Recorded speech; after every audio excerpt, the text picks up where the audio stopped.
सहनाववतु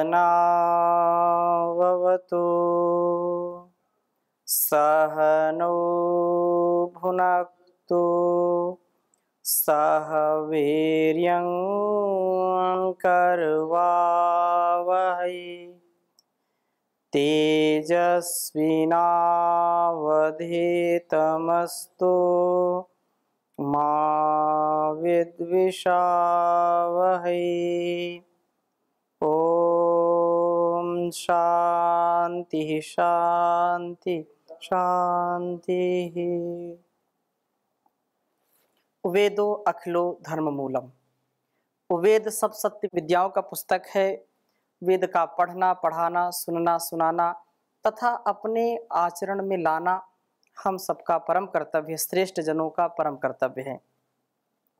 वेद का ज्ञान जो सबसे महान है, उस भगवान के द्वारा दिया गया यह ज्ञान इंसान यदि उसका आधान करता है तो उसका यह जीवन महान बनता है।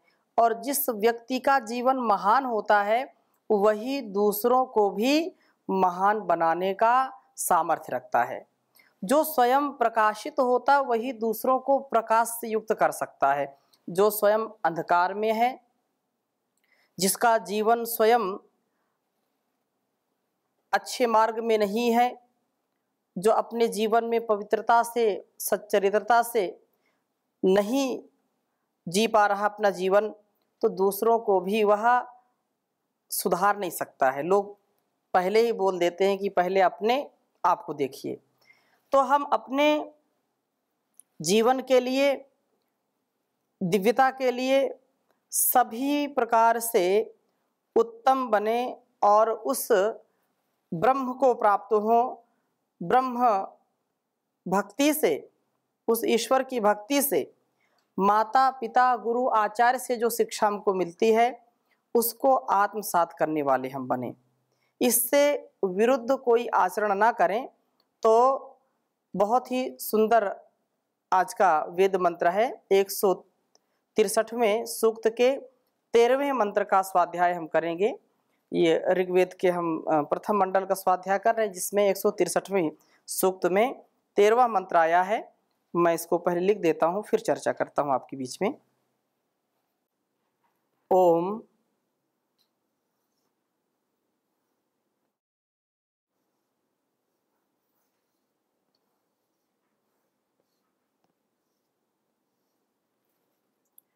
उप प्रागात परम।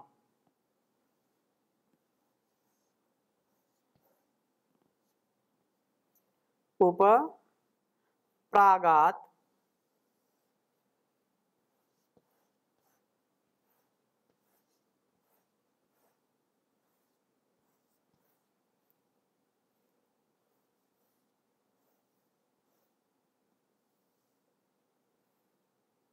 परमम।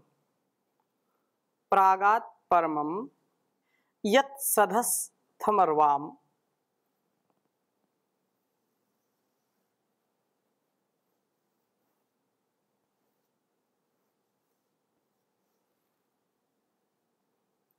यत् सधस्थ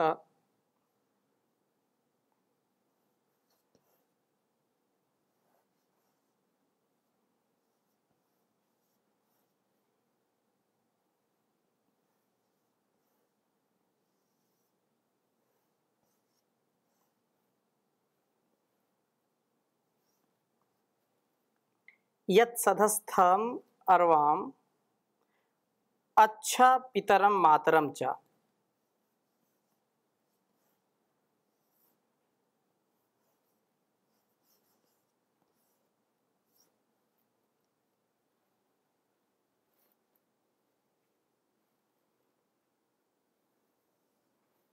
अच्छा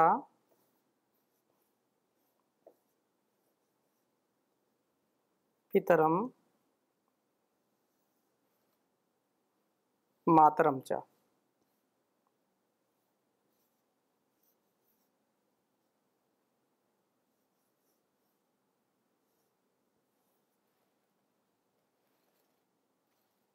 अद्या देवांजुष्टतमो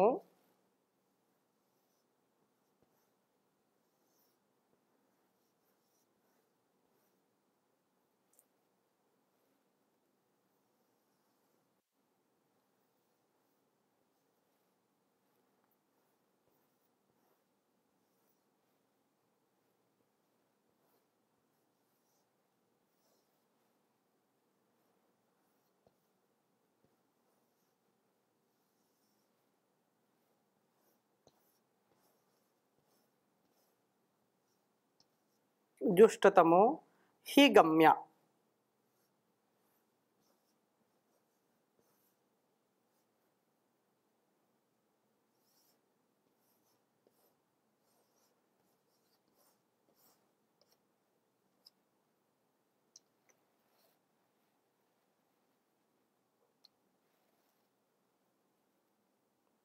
अथा शास्ते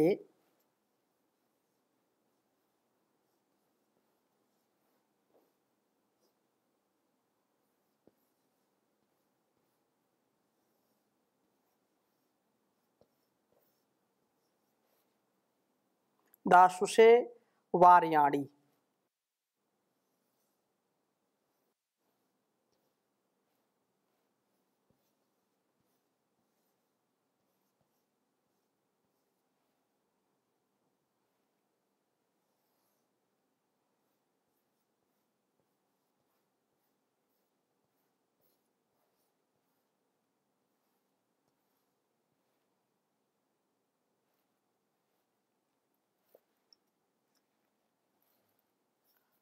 ओम उपप्रागात् परमं यत् सधस्थमर्वाम अच्छा पितरम मातरम च अद्या देवांजुष्टतमो हि गम्या अथा शास्ते दाशुषे वार्याणि। ओम उपप्रागात् परमं यत् सधस्थमर्वाम अच्छा पितरम मातरम च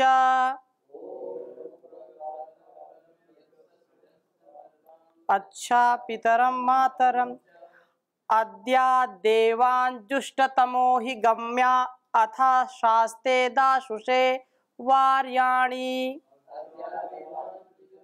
तमो हि गम्या अथा शास्ते दाशुषे वार्याणि। वेद मंत्र बहुत ही सुंदर वेद मंत्र है। कहा कि उपप्रागात् परमम यत् सधस्थमर्वाम अच्छा पितरम मातरम च अद्या देवांजुष्टतमो हि गम्या अथा शास्ते दाशुषे वार्याणि। अर्वान न लोपाभाव छांदसः। कहा कि वासनाओं का संहार करने वाले यह व्यक्ति उपप्रागात परमात्मा के समीप वहां पहुंचता है। यत जो कि परमम सधस्थम सर्वोत्कृष्ट मिलकर रहने का स्थान है। सह स्था यही ब्रह्मलोक है। इसमें सह ब्रह्मणा विपश्चिता यह जानी ब्रह्म के साथ विचरण करता है। यहाँ पहुँचने के लिए यह अपने जीवन के प्रारंभ में पितरम मातरम च अच्छा अर्थात माता पिता की ओर से अच्छा मतलब और माता पिता के जो संस्कार दिए होते हैं, शिक्षा जो शिक्षा माता से मिलती है पिता से मिलती है, तो उनकी सन्निधि में इसने उत्कृष्ट ज्ञान प्राप्त किया। माता ने इसे सच्चरित्र बनाया तो पिता ने इसे सदाचार में शिक्षित किया। सच्चरित्र व सदाचारी बनकर के अद्य ही आज निश्चय से यह जुष्टतमः अत्यंत प्रीति वाला होकर के, जो देवान देववृत्ति से दैवी संपत्ति से युक्त होकर के, शुभ गुणों से युक्त होकर के विद्वान आचार्यों को गम्याः प्राप्त हुआ है।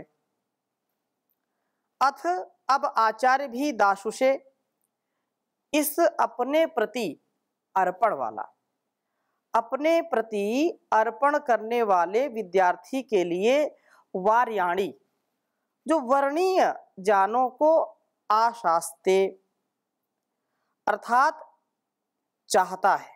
विद्यार्थी आचार्य के प्रति अपना अर्पण करता है और आचार्य विद्यार्थी के लिए अधिक से अधिक जो वांछनीय ज्ञान है उसको देने की कामना करता है। इस ज्ञान को प्राप्त करके ही यह संसार यात्रा में, इस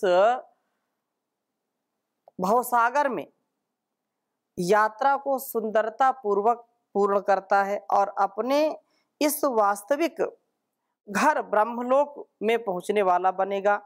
यह ब्रह्मलोक ही परम सधस्थ है, परम धाम है। आज यह ब्राह्मी स्थिति को प्राप्त कर चुका होगा, ब्रह्मनिष्ठ हो चुका होगा।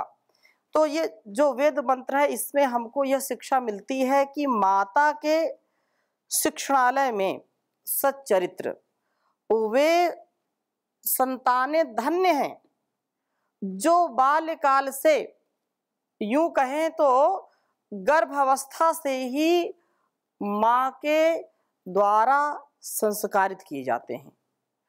माँ उनको उच्च चरित्र की शिक्षा देती है, अपने वाणी से, अपने व्यवहार से, अपने कृतित्व से, अपने व्यक्तित्व से संतानों को चरित्रवान बनाती है।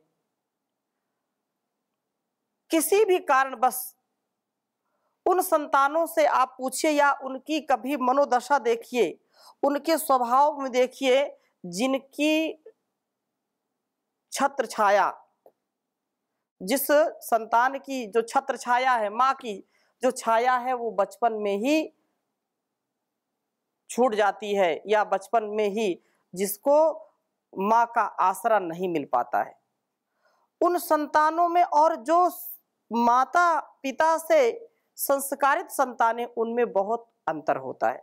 कोई बिरले व्यक्ति ऐसे होते हैं, ऐसी संतानें होती हैं कि माँ के न होने पर भी वे उसके द्वारा दिए गए संस्कार को और प्रबलता के साथ जीने का प्रयास करते हैं। परंतु विशेष करके युवक युवतियां यदि माँ होती है तो माँ अपने ममता से, अपने स्वभाव से उन संतानों को उच्च शिक्षा देती है, उनको महान बनाती। हम किसी भी महापुरुष के जीवन को देखें, भगवान राम से लेकर के भगवान कृष्ण और जो ऋषि मुनि हमारे हुए हैं उनको भी हम देखें तो उनके जीवन चरित्र को यदि हम पढ़ते हैं, समझते हैं, अथवा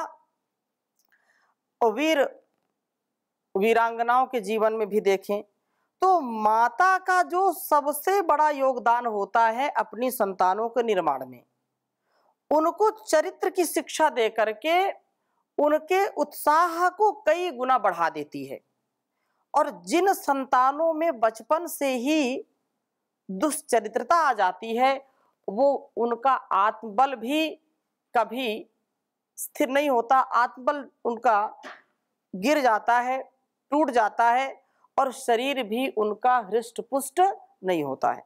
इसलिए संतानों का यह परम सौभाग्य होता है कि माँ से उनको चरित्र की शिक्षा मिलती है, आचरण की शिक्षा मिलती है और इस प्रकार से पिता भी अपने शिक्षालय में सदाचारी बनाता है संतानों को, सदा सर्वदा उनको सदाचरण की व्यवस्था में, सदाचरण के संयम में लगाने का, लगने का जो पुरुषार्थ करता है वो पिता करता है।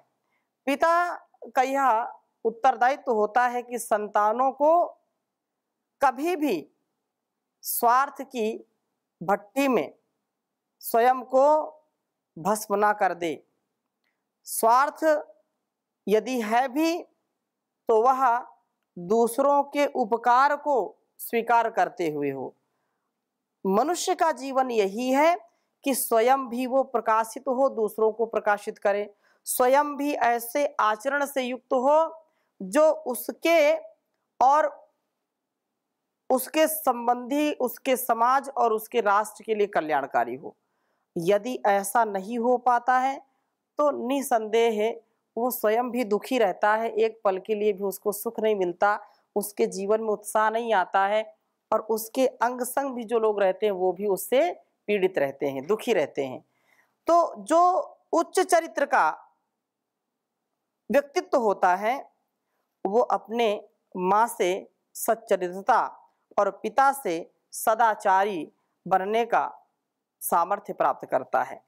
इसी प्रकार से जो अपने आचार्य, अपने गुरु के समीप रह करके, ज्ञानी बन करके जीवन को सुंदरता से परिपूर्ण कर लेता है, हम जीवन यात्रा को सुंदरता से निभा करके ब्रह्मलोक में पहुँचने के अधिकारी बने। हम इस संसार में सदा नहीं रह सकते। कितने कितने महापुरुष हुए हैं, कोई एक भी इस संसार में अपने काम के बाद रहता नहीं है। 100 वर्ष, 150 वर्ष, 200 वर्ष, कई ऋषि मुनि 400-400 वर्ष भी जिए हैं, ऐसा जो है व्याख्यान लोग करते हैं और किन्हीं किन्हीं ग्रंथों में आता है। परंतु इससे अधिक, या ये कहें कि जितनी अधिक से अधिक आयु है, जीने के बाद संसार में कोई परमानेंट रह नहीं सकता है। जिसका जन्म हुआ है उसकी मृत्यु सुनिश्चित है। लेकिन जब हम जी रहे होते हैं तब उस समय हमको अनुभव नहीं होता कि हम एक दिन इस संसार को छोड़ के जाएंगे। परंतु यथार्थता क्या है, सत्यता क्या है कि हम जिस ब्रह्मलोक से आए थे, उस भगवान के घर से आए थे, हमारा जिस दिन उत्तरदायित्व, जिस दिन हमारा कर्तव्य इस मर्त्यलोक में पूरा हो जाएगा, उस दिन हमको फिर से वहीं जाना है। जैसे हम बाहर जाते हैं घर छोड़ करके, कभी धनार्जन के लिए, कभी किसी कार्य विशेष के लिए घर छोड़ करके जाते हैं, और कभी हम 1 वर्ष, कभी 2 वर्ष, कभी 1 दिन, कभी 2 दिन, ये देश काल परिस्थिति के अनुसार कार्य करते हैं। लेकिन हम यह कभी नहीं भूलते कि हमको वापस अपने घर जाना है। हम विश्वास रखते हैं कि नहीं, एक न एक दिन अपने कार्य को पूरा करके मैं अपने घर वापस जाऊंगा। अब ये बात अलग है कि हम अपने इस जीवन को हम पूर्ण रूप से अनकंडीशनल सरेंडर में जी करके यही आशा और विश्वास रखें कि जो कुछ भी है, जहाँ मैं बैठा हूँ वही मेरा घर है। परंतु ये पृथ्वी लोक हमेशा हमारे लिए नहीं है। हम उस परमात्मा की व्यवस्था के वशीभूत हैं। हम एक न एक दिन इसको छोड़ करके जरूर हम जाएंगे। तो जाएंगे तो ऐसा कर्म करेंगे तभी तो जाएंगे, नहीं भूलेंगे, भटकेंगे। अपने कर्म को यदि हम ठीक नहीं करेंगे, हमारे जीवन में यदि सच्चरित्रता नहीं होगी, यदि हमारे जीवन में सदाचार का पालन नहीं होगा, हम ज्ञान से ओतप्रोत नहीं होंगे, तो हम कभी भी उस घर को वापस नहीं जा सकते जिसकी हमको तीव्र अभिप्सा होती है। अपने निज स्थान में पहुंचने के लिए हम अपने आप को तैयार करें। उस प्रभु की जो व्यवस्था है उससे कभी भी हम अपने आप को बचा नहीं सकते। तो इसमें उत्तरदायित्व तो विशेषकर माता पिता गुरु आचार्य का होता है। तो इसलिए कहा है कि यत् सदस्थम अर्वाम अच्छा पितरम मातरम। तो हम माता पिता के सानिध्य में रह करके, पितरम मातरम च अच्छा, पिता व माता की ओर से, अर्थात माता पिता के शिक्षालय में, उसके विद्यालय में, उसके अध्ययन अध्यापन में, उसके संस्कार में इसने उत्कृष्ट ज्ञान प्राप्त किया होता है। तो उत्कृष्ट ज्ञान, जितना जितना उत्कृष्ट ज्ञान होगा उतना उतना व्यक्ति का सामर्थ्य भी बढ़ता जाता है। जितना कम ज्ञान होगा उतना कम लाभ मिलेगा। परंतु जो भी मिले उसको हम प्रभु की भक्ति के साथ साथ अपनी शक्ति को भी बढ़ाते जाएं। अपनी शक्ति से, अपनी भक्ति से हम स्वयं इतने सामर्थ्यवान हो जाएंगे कि प्रभु की शरणागति हमको जरूर मिलेगी। तो इस प्रकार से हम ये कह सकते हैं कि प्रभु अपने भक्त को अपने जो प्रतिनिधि हैं माता के रूप में भी, क्योंकि माता भी तो देवता है ना, मातृ देवो भव कहा है, पितृ देवो भव कहा है, आचार्य देवो भव। ये 3 उत्तम शिक्षक, 3 उत्तम गुरु जिस संतान को मिलते हैं उससे बढ़कर के संसार में कोई सौभाग्यशाली नहीं हो सकता है। 3 उत्तम शिक्षक स्वयं जब उत्तमता से अपने जीवन को जीने वाले होते हैं तो उनकी संतानें, उनके शिष्य स्वयं इतने प्रकाशित होते हैं कि युग युगांतरों तक उनका नाम चलता रहता है, सदियों तक लोग उनको याद करते हैं। अतः यह प्रभु का विशेषकर उन जो ब्रह्मनिष्ठ होकर के ब्रह्मलोक को प्राप्त होना चाहते हैं, उनको माता पिता और गुरु इतने अच्छे दे देते हैं कि वो सदा वैसा ही पालन करते हैं, अपने मन से भी, अपने वाणी से भी, अपने शरीर से भी। एक पल के लिए भी कभी उनके अंदर हताशा निराशा नहीं आती है। और जो अपने कर्तव्य का पालन करने के लिए कटिबद्ध हैं, सर्वथा सर्वदा किसी भी स्तर से वो अपने आप को नीचे नहीं गिराना चाहते हैं, तो वह एक न एक दिन अपने लिए, दूसरों के लिए, मतलब व्यष्टि से समष्टि के लिए बहुत ही श्लाघनीय बन जाते हैं, काबिले तारीफ बन जाते हैं, यदि हम ऐसा कहें तो उस की कृपा से ही हम अपने जीवन को अच्छा बनाते हैं। प्रभु हमको ऐसे माता पिता दे, क्योंकि हम भी तो प्रार्थना करते हैं और हमारी प्रार्थना वो सुनता है। हम ऐसे माता पिता से जन्म लें जो हमारे जीवन को दिव्यता से भर दें, ऐसे माता पिता जो स्वयं भी संयम के पथ पर चलते हों, हमको भी संयमी बनाएं, जो स्वयं अपने जीवन को, इस जगत को सुंदरता से भरना चाहते हैं और हमारे लिए भी वैसा ही वह संस्कार देते हैं। तो अब इस प्रकार से कोई भी व्यक्ति विचार करता है तो निसंदेह उसको अपना जीवन सबसे प्यारा लगता है, और जीवन का जो अंतिम पड़ाव है, अंतिम जो लक्ष्य है, वो है ब्रह्म की प्राप्ति। तो उसके लिए ब्रह्मनिष्ठ होना, ब्रह्मचर्य से युक्त होकर के जीवन को जीना, और एक पल के लिए भी कभी असंयम, अमर्यादित, अव्यवस्थित जीवन नहीं जीना। अब इसमें जो यही बात कही है कि अथा शास्त्रे दाशुषे वार्याणी, जो भी हमारे अंदर संस्कार होंगे, वो हम उन संस्कारों का आधान करते हुए जब आगे बढ़ते हैं तो यह जीवन यात्रा को सुंदरता से भर देता है। जीवन यात्रा को सुंदरता से भरने से हमारा जो आगे का गंतव्य है वो भी श्रेष्ठ हो जाता है, और उसको हम बड़ी आसानी से, बड़ी सरलता से प्राप्त कर लेते हैं। विद्यार्थी आचार्य के प्रति अपना अर्पण करता है। वार्याणी, वर्णीय जानों को आस्ते चाहता है। विद्यार्थी आचार्य जब अधिक से अधिक वांछनीय ज्ञान देने की कामना करता है, तो हम अपने आप को जब पात्र बना लें, सबसे पहली बात यह कि यदि माँ से भी या पिता से भी या गुरु से भी हम कुछ पाना चाहते हैं, तो उसके लिए क्या करना है? अपने को पात्र बनाना पड़ता है। पात्र यदि हम होंगे तो निसंदेह हमारा अवश्य में वो कल्याण होगा।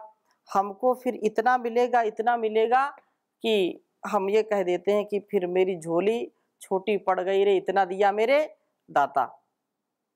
हम अपने आप को पात्र तो बना लें, पात्र की स्थिति में कोई कमी नहीं होनी चाहिए।